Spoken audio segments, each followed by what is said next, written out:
Hey guys, welcome to Lala's Kitchenette. I'm Lala, and on this channel, we discover ways to elevate your cooking skills using ingredients you probably already have in your own kitchen. If you're new here, welcome aboard into our tiny kitchen. If you're a returning subscriber, thank you for your support. Feel free to share and like away, and hopefully we'll get some feedback in the comments below about what you guys want to see in future videos. Welcome back, guys. On today's episode, we're making not one, not two, but 5 cheese mac and cheese. Are you ready? I'm going to teach you how to make a roux, and we're going to make bechamel sauce, which is one of the 5 mother sauces and a base for a lot of other uses in your kitchen. Let's get going. So I have here some butter, which I chopped up to make it melt faster. And then we're going to go ahead and add our flour to this mixture, because butter and flour, that's roux. I went ahead and preheated my pan to a low heat, about lower side of medium over here. So all we got to do to make roux is melt some butter and add an equal amount of flour to our butter. So you want to just preheat your pan a little bit and chop up your butter. That's what's going to make this process go a lot faster for you. Alright, almost melted over here. Got a little whisk. You should use a whisk for this when you're putting the flour in. That way it'll prevent lumps from happening. Alright, our butter is good to go. Look at this. I love butter.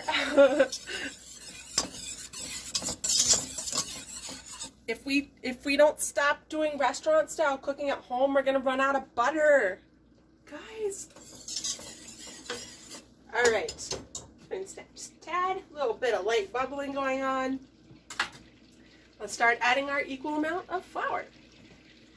I'm just gonna sprinkle it across the surface real lightly. Whisk it in. Whisk it in until there's no more little lumps in there. It smells all toasty and buttery. Exactly what we're going for.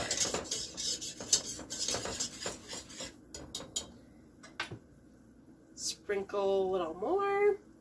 And I'll show you what you want your desired end result to be. Since basically this is a sauce thickener, roux. Butter and flour, just equal parts butter and flour.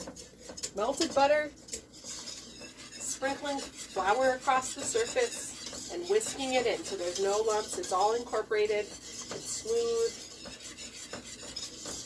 And this is on like a super light bubble right now. It's not going too hard. You don't want to burn it. You don't want it to be like a dark roux, like you would for like a gumbo or something that needs a dark roux. Whisking, whisking. And really what I'm doing is just tightening this up. So it's our nice base thickener. The start of our bechamel.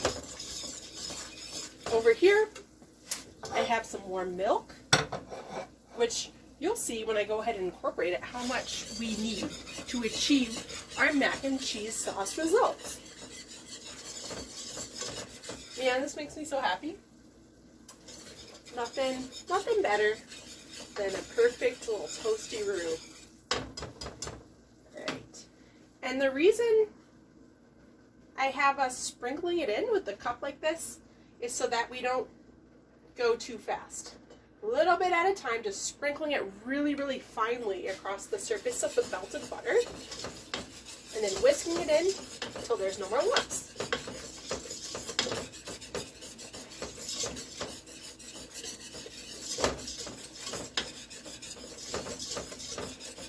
Oh yeah, smells great. And just a little more, and we can start adding our warm milk. Man, guys, I love cooking. I love the fact that you guys are here with me in my kitchen today. You know, times have been rough out in the world lately. And I just feel happy that like maybe somebody's watching this that needs some cooking, and maybe, you know, you're cooking at home for the first time in years, or like once, you know. So we're gonna go over all the basics in Lala's Kitchenette on my channel. I'm here for you guys. We're almost there. Oh yeah, now we're talking. We're almost at that point where we're at equal parts of butter and flour. Once again, when we're incorporating the flour, we're just sprinkling it really lightly over the surface of our melted butter like this. Sprinkling really, really finely. All right, this is like perfect right now. See how it's coming together into like a little bit of a paste? Just butter and flour, guys, this roux. And we have it on low heat, so it's going to be a really blonde roux. Not dark, not super toasted like you would for a gumbo or something like that, or etouffee. All right, so I have milk. It's warm. It's been at like, I brought it up to a medium-high heat, so it was like lightly bubbling, and then I turned it down, so it's just staying warm. And something that will probably help you is to use a measuring cup, because we're just going to add it a little bit at a time, and we're going to whisk it in to our roux. This is developing beautifully. I have absolute confidence that each and every one of you can do this out. So just very slowly, a little splash at a time, a little stream at a time.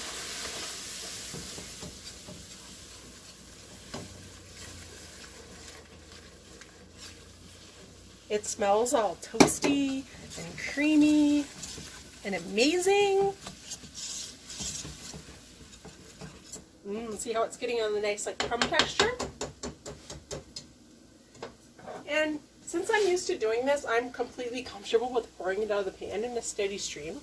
But if you need to use a pitcher or like this type of measuring cup that has a lip on it or a spout, then by all means.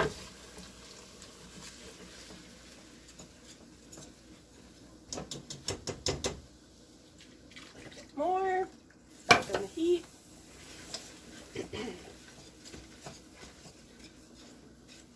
Alright, so I just want to show you exactly what you want your milk to look like when you start incorporating your warmed milk.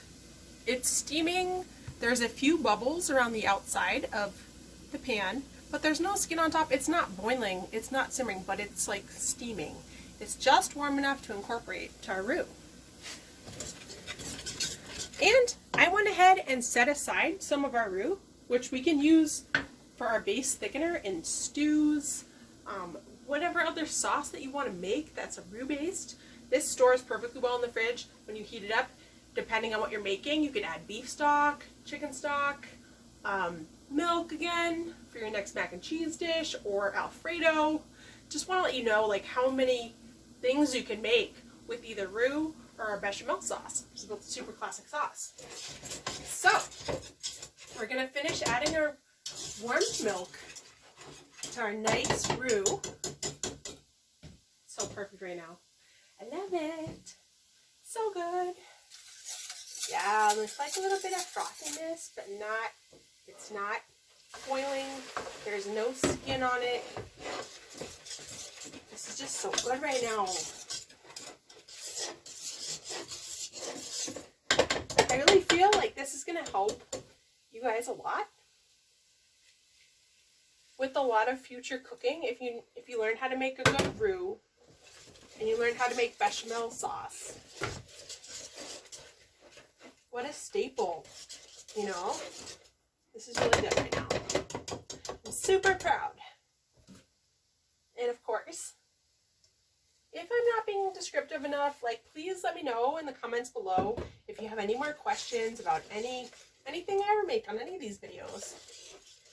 We're all just quarantined, you know, like trying to cook together, learn together. And you know, it's a lot of times for first timing of things, so it's pretty cool. I am very happy to be here with you guys. So basically, we have all our milk incorporated into our roux. So now we have bechamel sauce, which is this really nice, smooth, silky white sauce. All that was equal parts butter and flour and milk, warm milk. And I just wanted to show you guys the thickness of my sauce currently. See how it's coating the spoon, but it's still drippy. It's not like a paste, it's more of a thin sauce, which means now it's time to start adding our cheeses, which I have over here. We have 3 of our 5 cheeses over here. So we have smoked Gouda, cheddar, and Swiss.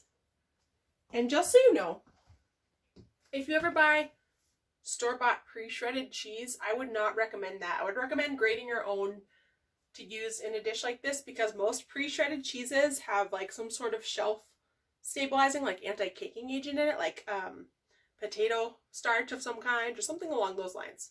So that's not going to incorporate into your sauce the way you want it to. So I would recommend grating your own, which we just had cheddar, smoked Gouda, and Swiss. So one of my own personal favorite combinations is a really sharp picante provolone, Gruyere, and cheddar. Today we have the smoked Gouda and the cheddar and the Swiss, which is what we could find at the store. And as long as you grated your own, this should be incorporating totally beautifully to your bechamel sauce. And see, we just have a little bit of light bubbling going on. It's not hard boiling, nothing too crazy. See, they're just little pokey, popping bubbles. So we're going to slowly start stirring in our hand-shredded cheeses, like handful at a time, just kind of sprinkling it over the surface of your sauce there, your bechamel with your equal parts butter, flour, and then our warm milk that we whisked in. So each handful that you add, just whisk it until it's melting in, getting smoother. Add another one. My dog loved the prep for this video because we were dropping so much shredded cheese on the ground. She's like, yes, it's a party in here. She's like, let me in that kitchenette right now. I'm gonna eat that. All right, so just whisking it till the lumps are starting to melt in. It's incorporating. And then the next thing we're gonna do is add the seasonings. Once again, we're just sprinkling it over the surface and then whisking it in a little handful at a time.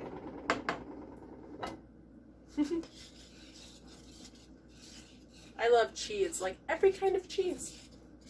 So this mac and cheese, this is like exactly that, like coronavirus comfort food we've been looking for.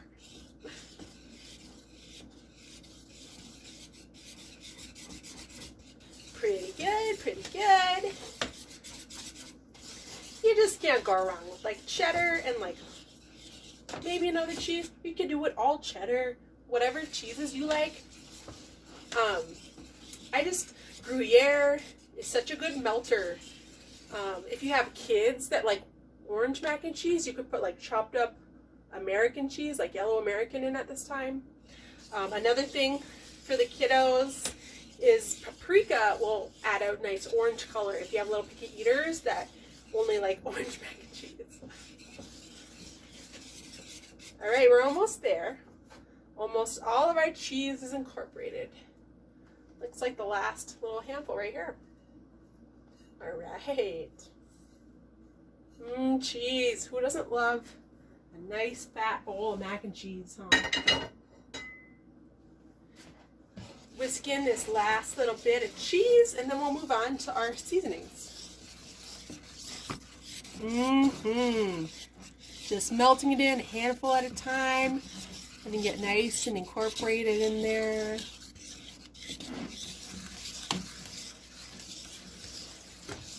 We are almost there, guys, with our incorporation of the cheeses melting into our bechamel sauce. So now we have mac and cheese sauce, huh? It smells so delicious. You guys would love it. Wish you were here. Wish we could fit like 10 more people in my tiny kitchen. Picking out samples to you guys left and right. All right, looks like we're good. We're smooth, we're incorporated. So it's time to add some seasonings. This is just salt and pepper. It's just iodized table salt and pepper, 50-50. I'm gonna add a pretty healthy pinch of that, probably about a teaspoon and a half. There. And then a pinch of cayenne, like a literal pinch. Like a little pinch. Just like that. That can help with your orange coloring too for the kiddos. And then I'm gonna add a sprinkle of mustard powder, probably about a teaspoon.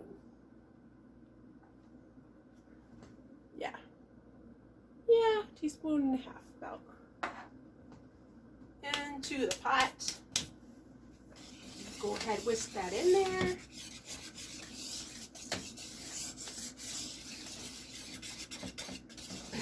So that was only 3 of our 5 cheeses, but you're gonna find out what the other 2 are. You just give me a minute. You're gonna love this. Your kids are gonna love it. Everyone's gonna love it. So we're gonna go ahead and give it a taste. See if we seasoned it enough. So this is a clean spoon. A lot of times I'll just dip the narrow end just to get a little tiny taste, especially if it's like hot like how it is right now.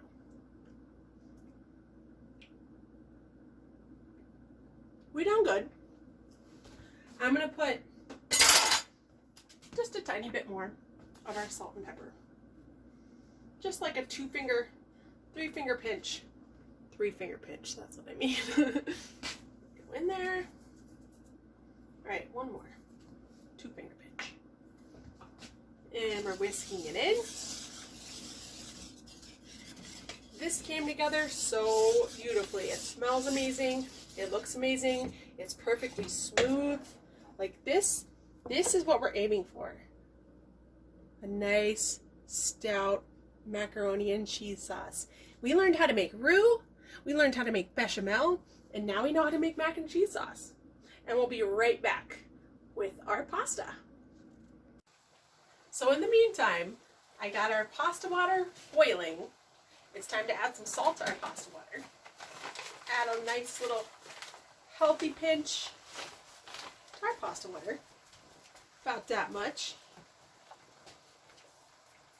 You always want to season your pasta water so that your pasta doesn't come out all bland and dilute the seasonings of our nice sauce that we made. So I'm going to go ahead and add our macaroni pasta, because it's mac and cheese after all. I'm going to go ahead, give that a quick stir. When it comes up to a boil, I have a timer set over here for 7 minutes, just because it's going to cook further when it's in the oven in this sauce. All right, so we don't want to overdo it on our first time cooking it. There, come up to a boil. Go ahead, start our timer, which, there we go. All right, put this to the side for now. In the meantime, I have, this pan is like over a medium-low heat. We're gonna toast some breadcrumbs with garlic and olive oil. That's gonna be our topping for mac and cheese when it goes in the oven. You know, make sure you stir your pasta periodically. Make sure it's not sticking to the bottom or sticking to each other.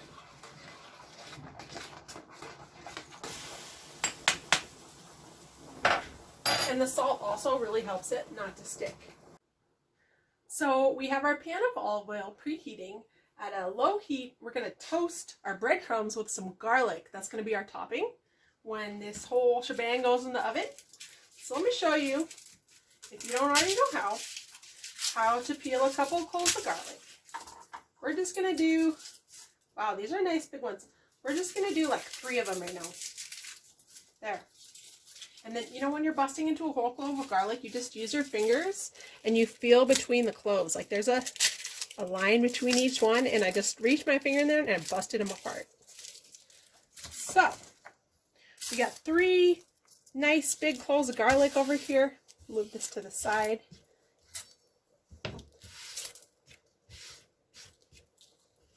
And we're just going to cut off the end of each one, this end, the root end,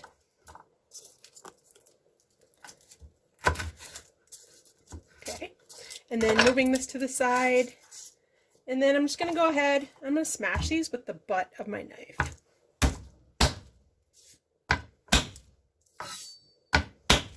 And then the peel comes off super easily once you've done that. So then we're just going to mince it up a little bit, chop it up, while our pasta is coming up over here. There. If you smash it, it makes your mincing, chopping, dicing experience a lot easier. It also releases the oils that are naturally in it. There's our pasta timer. So, time to strain our pasta. Make sure this is going to be okay while our olive oil is heating up over here.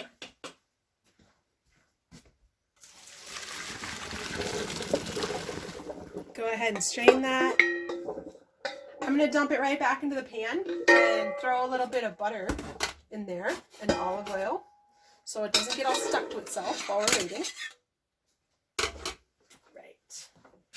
And I'm not going to put it back on the heat because that was at a boiling temperature, so we don't want it to boil again and get all stuck to the bottom. Little dose of olive oil in there. Bada bing, bada boom. Stir it in. And then that's ready to just chill out till our topping is ready, and then we'll incorporate it into the sauce and we'll throw this in the oven.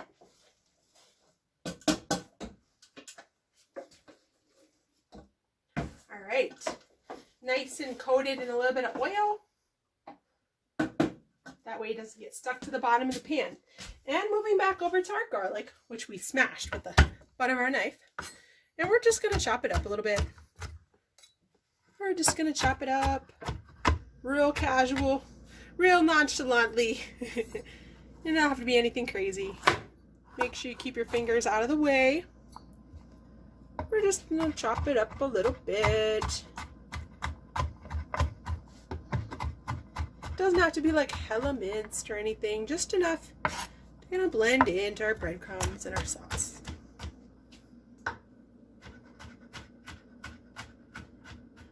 All right, that's it on the garlic. Perfect, right there. Beautiful, I love it. And our oil's nice and warm. Gonna go ahead and get this in there. A bit of sticky garlic goo on the edge of the board there. All right. Sending.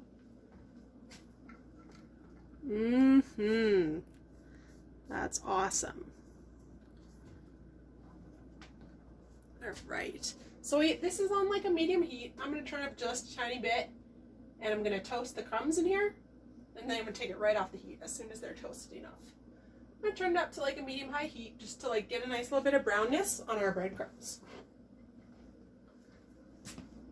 Take our spoon. Pasta's copacetic over here. Awesome. Nothing sticking to anything. Our sauce is over here chilling. It's warm. So our olive oil and our garlic for the breadcrumb toasting is at the perfect temperature right now. Little bubbly, getting a little bit of color on our garlic. It's time to add the breadcrumbs. Nobody likes burnt garlic, so make sure when you put your garlic into the pan with your olive oil, it's at a good temperature for those things to coexist. So I'm going to go ahead and add our breadcrumbs in. Kind of like the same way as the roux, a little bit at a time. Get a little bit of color on it. A little nice toasty breadcrumb situation happening. And then we're going to be ready to assemble this beast of a mac and cheese. You still haven't met cheese 4 and 5, but we're about to. I'm so excited. It smells so good in here. You guys are going to love this. I really hope this helps you if you've never made a roux, you've never made a bechamel sauce, that this could be your guide towards excellence. This is so great right now. Perfect. I'm just going to add the rest of the breadcrumbs. Keep mixing it in with our nice toasty olive oil and garlic mixture. Oh yeah. The bomb.com, anyone? Is that what they're calling it these days? Is that what the kids are saying? We have just a little more breadcrumbs. Oh yeah. This is awesome. So now that our breadcrumbs are a perfectly golden brown toasty color and everything's incorporated nicely, it's time to assemble our mac and cheese. So I have, turn that off really quick. For this, we're going to use cast iron because I made a big old batch to like share with the fam and everything. It's just cast iron skillet. Turn this over here. And I just wiped it with a little bit of olive oil so it doesn't stick. So, time to start assembling our world's best mac and cheese with 5 cheeses. You saw it on Lala's Kitchen. It's possible. And we're just going to add, a little bit of our sauce at a time. And we're going to stir it to incorporate. And this is where cheese number 4 and 5 get their chance to shine. They get their chance to show up. So, just, get it like incorporated. Get a nice coating on all the pasta. I'll bump in there. Yeah, using the wooden spoon for this part. All right, just fold it in there. Folding it in, fold it together. Big old sharing size family batch over here. So I got our first layer down. And I'm going to add some Parmesan. It's our secret weapon. So good. Make a little sharper tasting. Really bring out all those flavors together. So then for the next part, I'm going to put sauce into the pan with the noodles. Or pasta, or macaroni, whatever you want to call it. Look at the perfect thickness of that sauce. It's exactly how we want it to be. And once again, like I said before, if you have kids that like their mac and cheese to be more orange, you could use American cheese when you're melting your cheeses in. Just cut it up really small. You can use paprika for that as well. And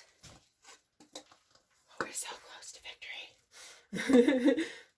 This is awesome. It smells so ridiculously good. This is like the picture perfect comfort food that we all need right now. Be happy, feels good in your stomach. So I added that. Just kind of spreading it around to make it a nice even thickness all the way around.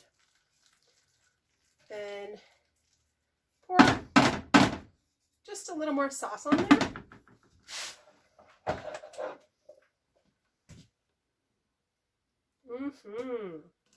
Because it's going to settle in through the layers. It'll soak some up during the baking process.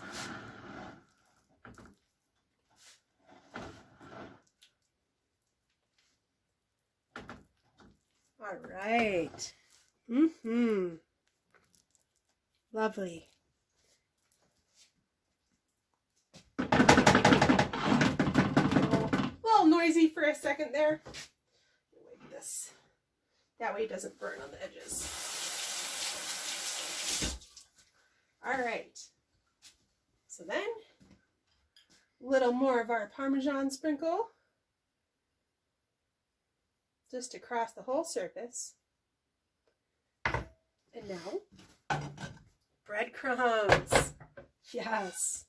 What is not to love about some golden toasted breadcrumbs? with olive oil and garlic. So exciting. All right. Oh yeah. This is going to be so awesome. Who doesn't want a vat of mac and cheese for dinner? The ultimate comfort food right here. And we're going to go ahead and throw this in our preheated 350-degree oven, and we'll be back with you in just a minute. So this was in our 350-degree oven for just about 5 minutes, just enough to get a little golden on the edges right here. Oh, it's perfect. So now it's cheese number 5 is joining the party. Got some thinly sliced fresh mozzarella, and that's going to be our top layer. Love fresh mozzarella. Cheese number 5. Do you think I was kidding? 5 cheese mac and cheese. I love mac and cheese. It's such a good vessel for like whatever fillings you want to put in there, whatever toppings you want to use. We kept it really nice and simple today, but we learned how to make roux and bechamel. Badass. And then this is just going to go back in the oven just to get a little bubble on this part. I'm going to put on just one more layer of Parmesan scattered across the top. Perfect. I love it. Just like that. And then just a couple more minutes and this beast will be done.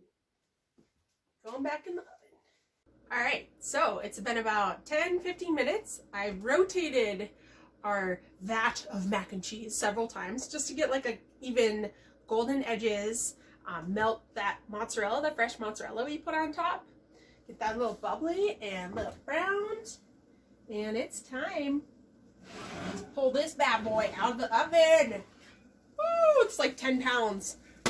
I mean, like including the cast iron, that's like 10 pounds, I'm pretty sure. So as you can see, we got like a nice whisper of color all around the edges. We got our fresh mozzarella melted. We got our little parm sprinkle, golden and toasted. And that's it, really. That's it. You can make roux. You can make bechamel. And you can make mac and cheese from scratch now with whatever cheese is, whatever fillings you want to put in there. You want to put bacon and jalapenos in there? Go for it. You want to make like a hamburger mac and cheese? You can do that. You can make this whatever you want and whatever shape of pasta you want. So this is super exciting. And I feel like this wouldn't be complete without like a cheese pull of some kind. So I'm gonna just like dunk in there with something. How about this right here? Just to show you this amazing mac and cheese we made. Look, it's just bubbling in there. All our layers and our toasted breadcrumbs with our olive oil. Who wouldn't want to dig in right now? So there you have it, guys. If you have any questions, please let me know. Go ahead and let me know in the comments below if you have any questions, if you have an idea for a future video. I really want to hear from you guys, and I really want to like help you guys learn what you're trying to cook while we're all stuck at home together. So thanks once again for joining me in my tiny kitchen. Peace out. It's Lala.